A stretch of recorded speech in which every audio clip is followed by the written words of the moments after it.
Good morning, everybody.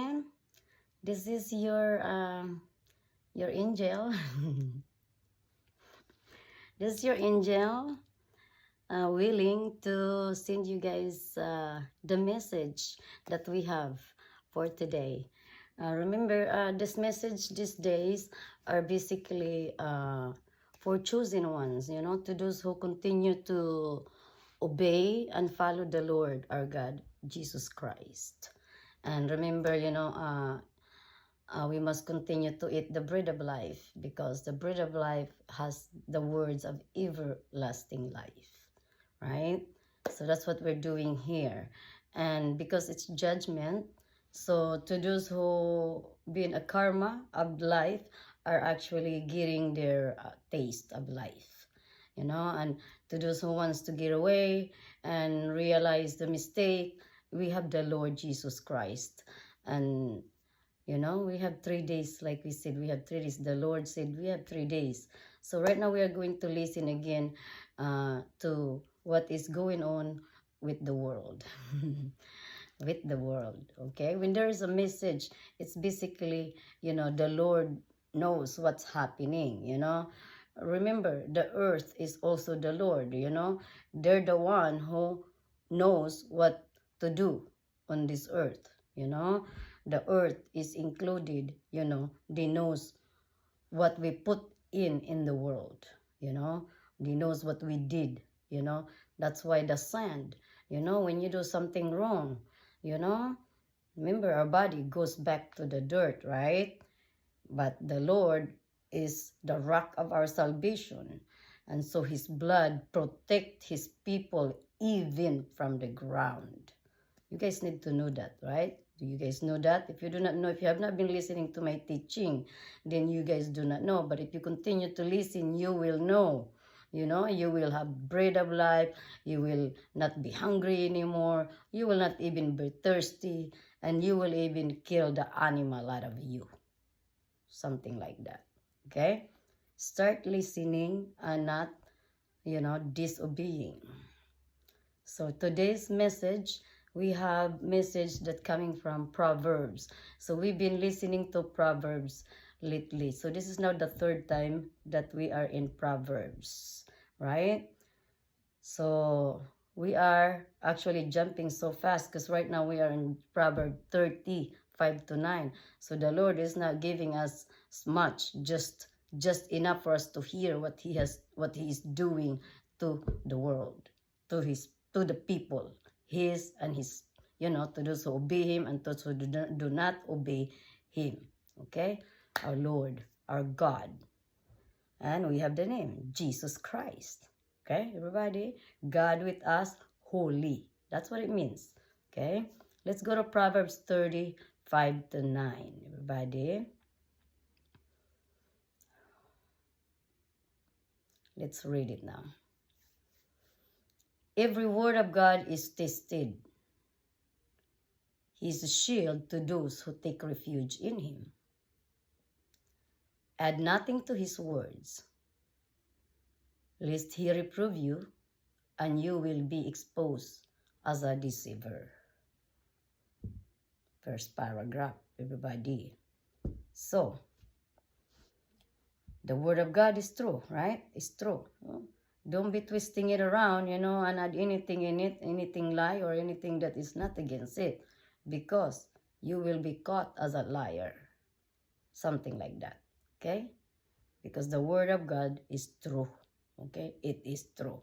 And if you think it is not true, you will be called as a liar, okay? You do anything with it. Two things I ask of you, deny them not to me before I die. But falsehood and lying far from me. Give me neither poverty nor riches. Provide me only with the food I need, lest being full I deny you, saying, who is the Lord? Or being I want, I steal, I profane the name of my God. Imagine, that was the word of the Lord, everybody. The word of the Lord.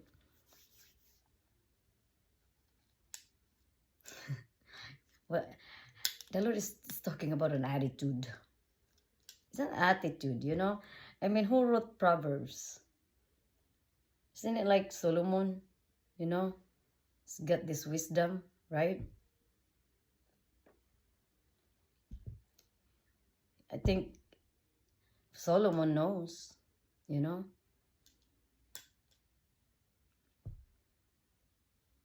He knows that you know, you cannot be questioning the Lord. Don't question the Lord. Who is the Lord? I told you it's Jesus Christ. Oh, you don't want me to be rich? You want me to have really nothing? You know, just totally nothing? Basically. It's okay. You just go ahead and give me enough food to eat. I'm satisfied to just anything, basically. My fingers going like this. I am satisfied, you know, because I know what fills me up. You know, if there's someone that's trying to say, I just remember someone, you know, like, just come to my house and just brag about what she bought. Look what I got, you know. Look what I got. Come back almost every day, trying to tell me what she got, what she bought. Look at my new boots. Look at my new blah, blah, blah, blah. Look at my new food. And of course, I cannot afford, you know, I don't have the money to buy. And then she got tired of showing up. And then she told me that she felt sorry for me because I do not have anything, you know, like that. And I got pissed off and I said, is that why you come here? Because you feel sorry for me, but you want to brag all your stuff to me? And you think I'm sorry? Let me tell you something. Because what I have now, I don't feel sorry. Because I know what's coming. If you come here to brag all your stuff and you think that you feel sorry for me, get out the house. Because you do not need to feel sorry for me. And that's not how you feel sorry for me. You buy things and you brag on me. Cannot feel sorry for me like that, you know. You feel sorry for me, why don't you just get me what I need? You know, if you think you feel sorry for me, right? Something like that. You know, attitude, everybody. Attitude is attitude. God knows our attitude, you know, towards one another. You know, when you talk bad about that person, you know, when you deny the Lord, you know, you think I don't have the Lord. You think you think I shouldn't have nothing. You think, you know, it's just something like that. This is the type of attitude that the Lord basically does, you know, Lord wants to expose, you know, expose. It says right here, and you will be exposed as a deceiver, you know, because there's a lot of people that lied about someone always and all the time just because of jealousy, basically, you know. It's like this, you know, Proverbs 35:9. It's like a complaint of someone. You are complaining to somebody that is lying about you, you know, and in, you know, trying to do all kinds of things to prove that you are really basically nothing, you know, things like that. And anything that you are going to do things, you know, against the law, you know, you could against the law because you'll have nothing, you know. It's like, when you're righteous, you basically is righteous. You make right decision, you know. When you have faith in God, you continue to just keep that faith and not worry about, because you don't worry about death even anymore. Basically, you know, you just don't worry anymore. You cannot you cannot put that person to the test, because that person, you know, in if the person has this highest of faith, you know, and in the love of God, you cannot put that person to the test, basically. You know, if you do not resonate and understand what I'm talking, then you are not with the Lord, basically. Also, you don't have his understanding. You do not have his faith. You do not have that, you know, basically. You cannot even be healed to whatever you know, you are, you know, if you do not even believe to the things that comes out of my mouth, things like that, you know. Basically, that's just what the Lord is saying. You do not believe the words that comes out of my mouth. You think, you know, there is this and there is that. I am not this and I am not that. I will show you, things like that. Here's 119:29. Psalms 119. And it's 29, 72, 89, 101, 104, and 163. And in 105, it says, Your word, O Lord, is a lamp for my feet. Your word, O Lord, is a lamp for my feet. Let's read it through. Remove from me the way of falsehood, and favor me with your law. The law of your mouth is to me more precious than thousands of gold and silver pieces. Your word, O Lord, endures forever. It is firm as the heavens. From every evil way I withhold my feet, that I may keep your words. Through your precept, I gain discernment. Therefore I hate every false way. Falsehood I hate and abhor. Your law I love. Your word, O Lord, is a lamp for my feet. Your word, O Lord, is a lamp for my feet. This Psalms 119 is like a testimony, a testimony of me. How I feel, about God, about all that. This is like a testimony of my heart, basically, Do you have that heart, That's basically, this is a testimony that you can actually say this, to the Lord God. Because it's true and it's real, you have that heart. Hallelujah. Hallelujah. Let's listen to Mark 1:15. Mark 1 and then 15. It says, the kingdom of God is at hand. Repent and believe in the gospel. The kingdom of God is at hand. Means it's right there in your hand. It's like to grab, the Lord is right there. What can you do? He's there. He's right there. Take him. The kingdom of God is at hand. Repent and believe in the gospel. Glory to you, Lord. Hallelujah, hallelujah. Hallelujah. Woo! That's an amazing message, because the Lord is saying that his kingdom is with him now. Is with him. Nothing to worry. We have nothing to worry about the Lord kingdom. It is in his hand, everybody. Hallelujah. Hallelujah. That's an amazing message. The Lord will take care, So if you have planted, the word of God to God's kingdom. Remember I told you guys, God's kingdom is men, right? Their heart. So their heart is with the Lord now, basically. And the Lord will take care of them. The Lord will do what he had to do. Hallelujah, hallelujah. Let's listen to Luke 9:1-6. It says, Jesus summoned the 12 and gave them summoned. It means he done, Summoned the 12 and gave them power and authority over all demons and to cure diseases. And he sent them to proclaim the kingdom of God and to heal the sick. He said to them, take nothing for the journey, neither walking stick, nor sack, nor food, nor money. And let no one take a second tonic. Whatever house you enter, stay there and live from there. And as for those who do not welcome you, when you leave that town, shake the dust from your feet in testimony against them. Then they set out and went from village to village, proclaiming the good news and curing diseases everywhere. The gospel of our Lord Jesus Christ.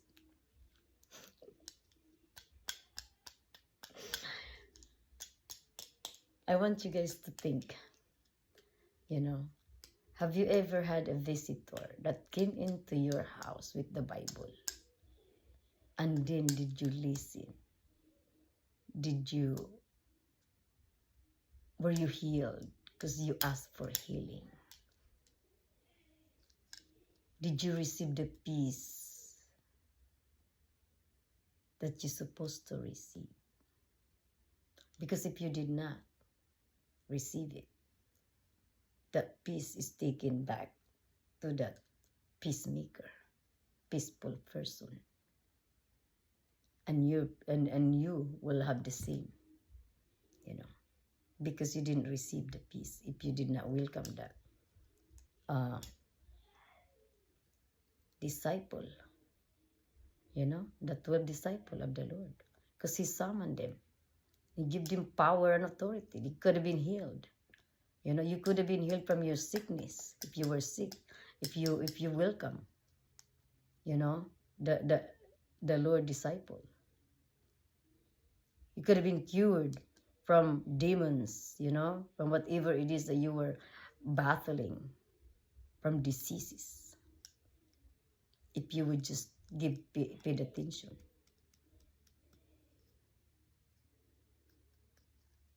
Have you guys encountered something like that? Because this is the message now that, of what happened. To those who paid attention, healed, I'm sure, right? But to those who did not pay attention, what happened? Still the same? Things like that. Because the Lord has given those 12 authority, power and authority. Imagine that the person has power to heal, to even cast the demon. Did you pay attention? Because if you did not pay attention, you take a look at the life that you have now. Once again, if it's the same, my goodness, when is it going to be different? I'm telling you, everybody, the Lord is at hand. Repent and believe in the gospel. So, 1:119, Psalms 1:119, you guys, praise the Lord God, Jesus Christ. Read it. 29, 72, 89, 101, 104, and 163. So basically, the message today is changing that attitude, and listening to that type of words that comes out the mouth, I mean, how do you hear it and how do you listen to it? Does it doing something different? It's making the word of God in a wrong way, because that's a wrong. Wow. It's like, what an attitude, right? What an attitude, that you can make the word of God, wrong, I mean, translate it into the different way instead of giving it a good understanding, things like that. And that's just now, I mean, that's just an attitude that you shouldn't have, you shouldn't have. But that's what the choices we make sometimes, some of us, they choose to harm others rather than to put healing. So now, is the time for recognition, basically. And how to come out of it, basically, is you gotta return to the Word of God also, because it's what gives you life. A lamp to the feet. Your word, Lord, is a lamp to my feet. It says right here, your word, oh Lord, is a lamp to my feet, for my feet. You see, everybody, this is what I do, and this is what gives me life and light, and how to basically be you and change, of what you've done wrong. Because you gotta recognize what you do wrong. You cannot just keep walking and say, I'm really good, I'm tired of that, I'm tired of that. I'm tired of fakeness, I don't like to be fake. I don't like to be called fake, because I know I'm real, everybody. So basically, the message today is basically who you are and what you have done, and how you welcome the Word of God, the bread of life, into your home.